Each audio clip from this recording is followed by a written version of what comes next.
Welcome back everyone. This is just a redo of an old video with a new system and logo. So this is the desk cam footage from Whitehills to Preston Beach from a couple of weeks ago. Before I drove all the way and did some fishing on Whitehills in Preston Beach. So this is some of the footage from the dash cam that you might have already seen, but we're redoing it all up, so chucking this in as a separate, doing this all separate now. So while I go along, if you haven't been to Whitehills, we're actually at this stage, I think about 3 kilometres in, because there's that space just to my left there that just opened up, and I know that's roughly around about 3 kilometres from the entrance to Whitehills. On this day, it was a really good day to be out full driving because the sand, as you can see, is really quite firm because of the rain that we had the previous day. And then you can see one of the guys in there in his FJ flogging along, having a great time. He prefers going down on the smoother ride, because when you get up on the in those ruts, because some people don't deflate their tyres, they can make it a little bit bumpy and cause a bit of corrugation, and they can really make the trip a little bit more uncomfortable, let's just put it that way. Whereas as you can see with the camera, there's not much movement happening. There's a great amount of, even as I go over these, it's hard to see, I'm actually going over these little bounds there where you can see it just going boing. It's actually, those are quite nice little dips and troughs. They're fun to go up and over. This section of the beach is cleared up kind of nicely, and as you can see, the beach is really quite nice and blue to the right. Really nice. This whole section actually is really quite firm to drive on. No one had an issue on the day with this area. Come back up to the top. So this is normally where you drive, like as in this is generally the softer area, and you can see here this is not even an issue. And I haven't even moved up into the ruts. I'm just driving along the beach randomly here because that's how well it is. It's not always like this. Sometimes Whitehills can be quite soft, but on this occasion, thanks to the rain and being down there during a lower tide portion of the day, we get the opportunity to take where the high tide's firmed up that sand. But it's a really nice drive all the way along. There's a couple of tricky points as you get through that can cause some issues around about, I think, just about 10 or 11 kilometres from Whitehills towards Preston. There's like a drop off that at high tide you can't go around, you have to go through it. So going up it is a bit of an issue if you're coming from Preston to Whitehills. From Whitehills to Preston, it's just down, so it's not so much of an issue, and most cars will handle it really well, or reasonably well. So especially if you've done the riding and you've deflated your tyres. I'm running at 22 psi on this time because it's just nice and firm. I really didn't need to deflate them that much to get good traction along this ground. Not a lot of seaweed during this portion. There was a lot of seaweed during the earlier section of Whitehills, but as we headed towards Preston, it sort of cleared up a bit.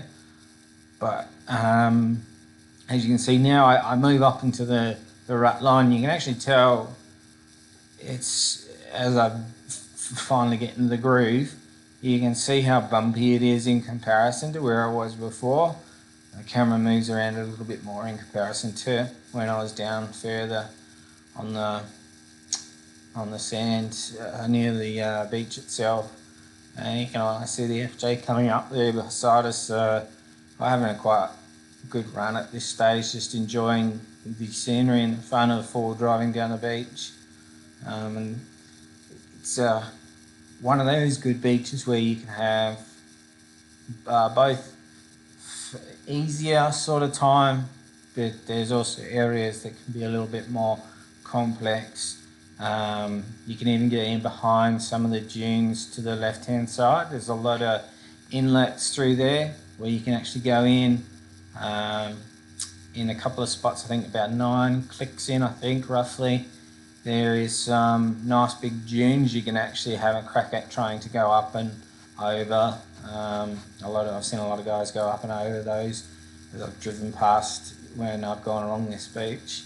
I actually stopped here for a moment to take a couple of pictures. You can see one of the other guys, that's the Isuzu, then there's the Ranger. And you can tell, mate in the Isuzu, hasn't had his lift done just yet. And you can tell kind of the height ride difference between that and the Ranger. And how much difference, and there we go. There's, so is that the Patrol? Yeah, I don't remember whether it was a Patrol. I always get those guys confused. Patrol Paraparato, but coming up in the back there. But you can tell the difference with the suspension and the height ride when you get the lift and the suspension done. Can make quite a bit of a difference. So I'm running with because I've got, with my vehicle, I've got aftermarket Ironman foam cell suspension and the 2-inch lift that goes with it. So I've got that extra room so your wheels can articulate more and get through some more difficult terrain. And then that's where I come off the main right line, get back down to the nice beach area where it's really quite easy to drive across, and you can do some nice speeds along here, have some good time. You can tell as compared to the standard factory suspension, noticing with the foam cell, I don't get as much as I go past. Now have a look at the Ranger versus the Isuzu, the clearance level, how close it is. That and compared to the FJ, you can see there's a lot of clearance difference between the ones, and that's how you know, or you get a bit of an idea of how much you benefit from having a lift and a lift kit and suspension done aftermarket. It makes a big difference to that clearance, which is really helpful when we're going off-road.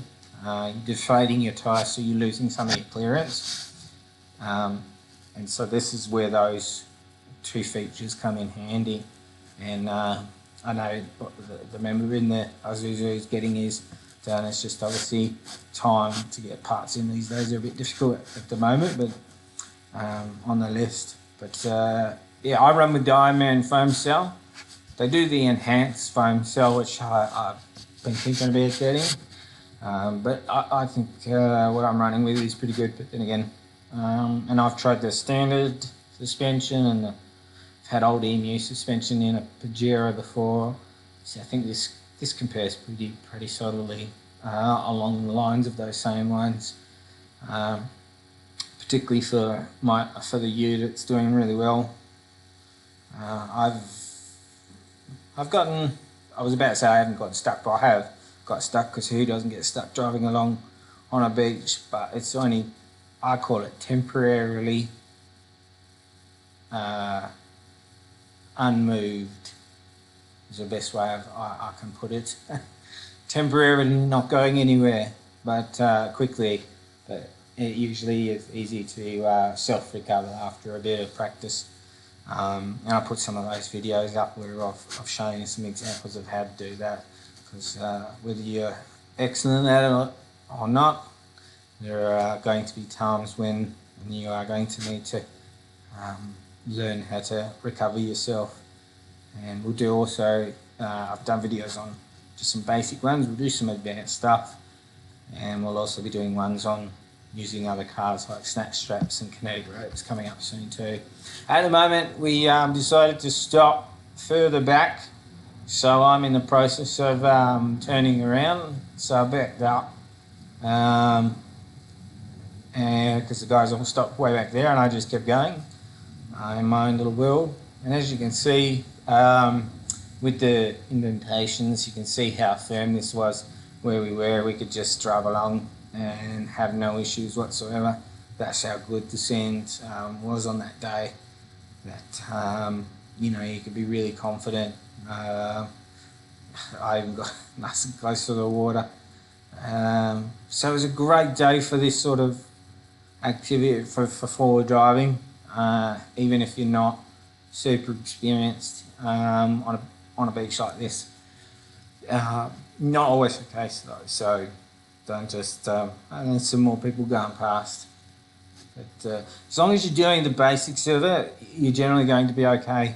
And as long as you know the basics of self-recovery, you know, most of the situations are easily resolved. So at the moment, I'm just doing a couple of laps to work out where I'm going to line myself up with, because I like to position the back of the ute up facing into the water and then set myself up so that I'm ready to leave as soon as we finish up. So everyone else is also getting in position, so all lining up nicely along the beach front. So as these come in there, and I'll just slot in this spot. So when I come into these spots, I drive up almost to where the rough is for the main line, off going across the softer stuff, and I'll back down towards the beach, and then I'll generally go forward again and then back again, just to, as you can see, I've just gone a little bit forward, mainly just to firm that area up so that when I need to go, I'll go on even further back. I don't remember what I was doing. What was I doing? I decided I didn't like that spot, I think. I'm actually sitting here looking at going, why am I doing this? That's right, I actually go around again because I want to face a different way. But no, this, in all, it's, yeah. I was picking which way to go. I think I just stop and then I reverse in. But anyway, I normally, when I set myself up, I position it so that I can get out and I'm sitting either on top of a mound, because you know that a lot of these are dips and gullies. I don't like to be in a dip, because then you've got to fight gravity either side of you. Sitting on top of one of the mounds is a better place to be, rather than in a gully. And also being aware of high and low tide, even though there is, you know, heaps of time. See, this is between the two. It's a good idea to keep it in mind, just in case you decide to walk off and leave the car. The last thing you want is to come back and be in a rush to leave, and some of your car's starting to get water on it, and you get stuck and get bogged, and stress really sets in then when the water's coming and lapping up around your tyres. I've been in that position when I've had to recover before. That was just because of the short beach line. You didn't really have much to work with, but unlike that's like at Lansing, where you have just a tiny bit of beach. Unlike this, you got a huge amount of beach to work with, which is what makes this a bit more I think a little bit easier for those that aren't as experienced, because it's harder sand. It's not that soft real sand that you get from some of those other places. But yeah, this is was a great day out.